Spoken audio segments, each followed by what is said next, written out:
ভিকি সোনু, ওই যে ওখানে দেখো আজকে ফুচকাওয়ালা এসেছেন। আচ্ছা চলো আজকে তাহলে হয়ে যাক ফুচকা চ্যালেঞ্জ। না, তুমি ফুচকা খেতে কিভাবে মানা করতে পারো? মুচমুচে পুরি, টক মিষ্টি চাটনি, গরম গরম ডাবলির পুর, আহা আহা, আমার তো এটা চিন্তা করি মুখে পানি চলে আসছে।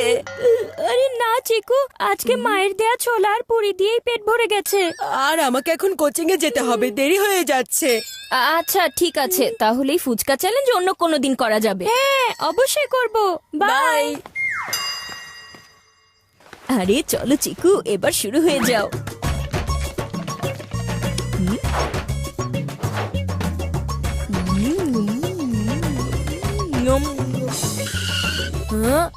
ওহো, ফুচকার চটপটি খাওয়ার আনন্দ নেওয়া হচ্ছে। তোমার মনে নেই মা আমাদেরকে চটপটি খেতে মানা করেছে? আমি এখনই গিয়ে কমপ্লেন করছি, দাঁড়াও।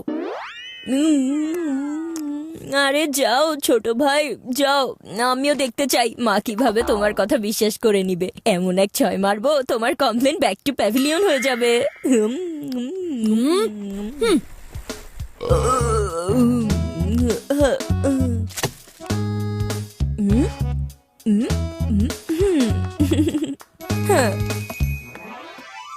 মা মা। হ্যাঁ, ওহো, কি হয়েছে বান্টি? আরে কি হয়নি তাই বলো। মা তুমি কি জানো আজকে তোমার চিকু কি করেছে? স্কুলের বাইরের ওই ফুচকাওয়ালার কাছ থেকেও চটপটি খাচ্ছিল। এটা হচ্ছে ওই ফুচকাওয়ালা তুমি যেখান থেকে আমাদের খেতে মানা করে দিয়েছো। অ্যাজ অলওয়েজ চিকু তোমার কথা শোনেনি। হ্যাঁ, এবার দেখে নিও মা ওই কিভাবে মিথ্যা কথা বলে। চিকু, তুমি ফুচকা খেয়ে এসেছো, আজকে তোমার কোনো মিথ্যা কথা বলা চলবে না। আমার মিথ্যা কথা বলার কি প্রয়োজন আছে মা? তুমি তো ভালো করেই জানো এ পর্যন্ত যতবার আমি চটপটি খেয়েছি তুমি সেগুলোর দাগ সবসময় আমার কাপড়ের ওপর পেয়েছো। তুমি কি আমার কাপড়ের ওপর কোনো দাগ দেখতে পাচ্ছো?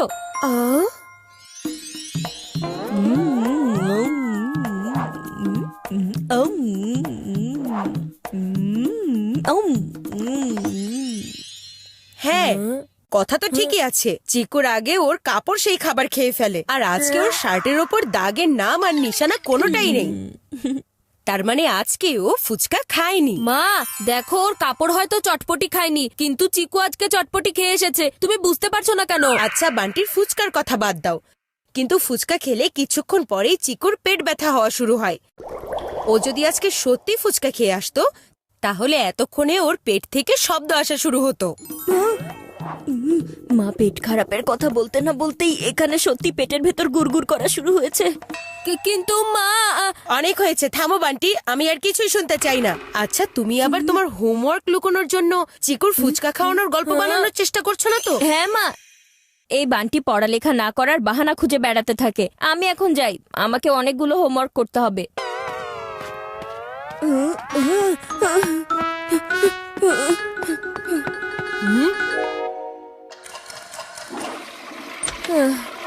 চটপটি আর ফুচকা দেখলে আমি ভুলেই যাই যে এসব আমার পেটে সহ্য হয় না।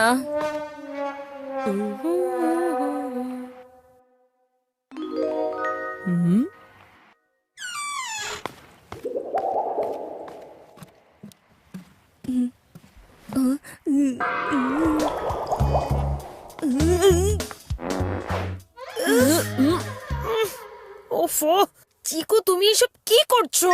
চটপটি না খেয়েই তোমার পেট খারাপ হয়ে যায়নি তো? আরে না না মা, এটা আমার কাজ না, বরফির কাজ। কে জানে সারাদিন ধরে কি উল্টাপাল্টা খেয়ে বেড়ায়, এরপর বাড়ির বাতাসে দুর্গন্ধ ছড়িয়ে দেয়। বরফি তুমি খেয়ে বেড়াও আর আমার নাম খারাপ হয়। মনে হচ্ছে এখন আমাকে টয়লেটে আরো একটা চক্কর লাগাতে হবে। এই মিস্টার চিকু চচ্চড়ি, কোথায় যাচ্ছ তুমি? এইমাত্র টয়লেট থেকে এসেছো তাই না? আরে আমার কোনো পেট খারাপ হয়নি যে আমি বারবার টয়লেটে যাব।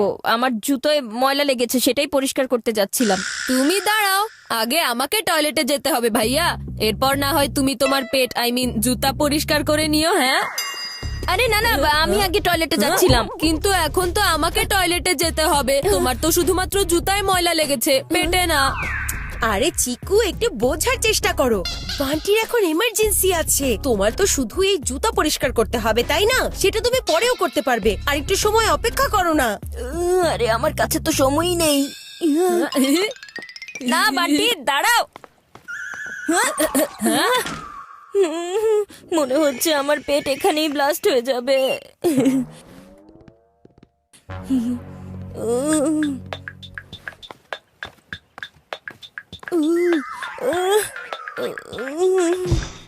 মনে হচ্ছে এখানেই ব্লাস্ট হয়ে যাবে।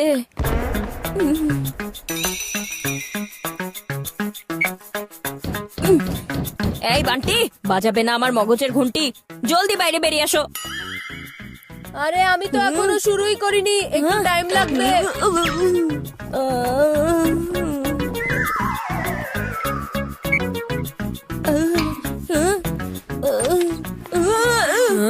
হ্যাঁ?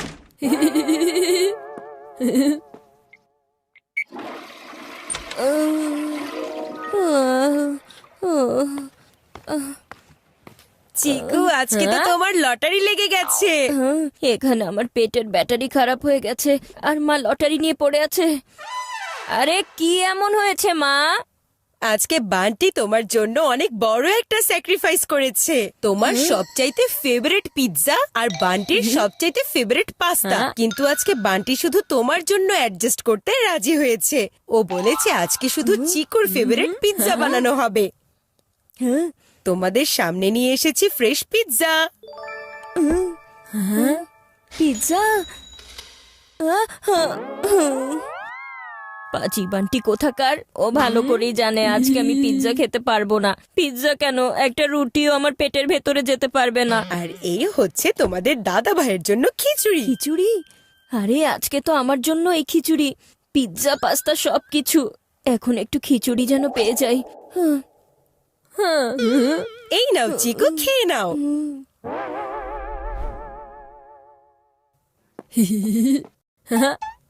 দাদা ভাই, আপনার জন্য স্পেশাল খিচুড়ি তৈরি হয়ে গেছে। Thank you Bunty.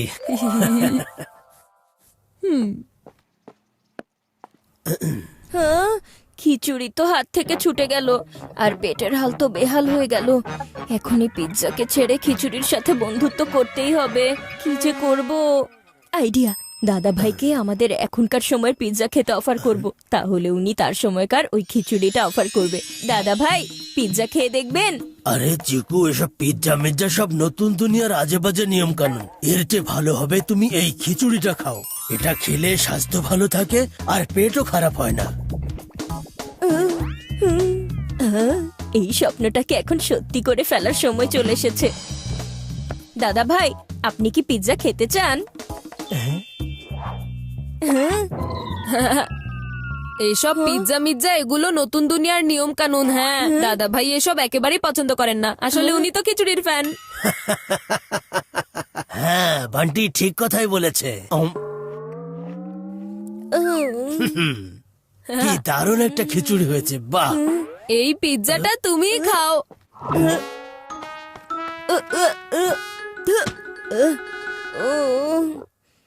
এখন শুধু একটা সলিউশন আছে।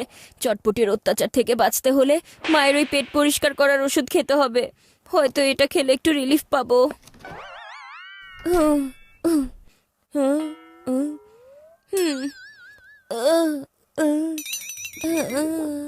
আচ্ছা মা, এটাই তো পেট ঠিক করার ওষুধ, তাই না?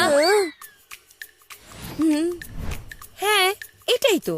কিন্তু কার জন্য লাগবে? পাশের বাসার রাজুর পেট ব্যথা করছে মা, তাই আমি ভাবলাম ওকে এই ওষুধটা দিয়ে আসি। আর এটার ভেতরে লাস্ট ডোজ বাকি আছে, ওই বেচারার জন্য এটা কাজে আসবে, তাই না? রাজুর চেয়ে বেশি আমার ওই ডোজের দরকার। কিন্তু এই বান্টি ইচ্ছে করে এসব করছে। এখন যদি এই লাস্ট ডোজ হাত থেকে বের হয়ে যায়, তাহলে আমার পেটের ভিতর থেকে চটপটি কিভাবে বের হবে? দাঁড়াও বান্টি, এখন এই ওষুধ শুধুমাত্র আমার পেটের ভেতরেই যাবে।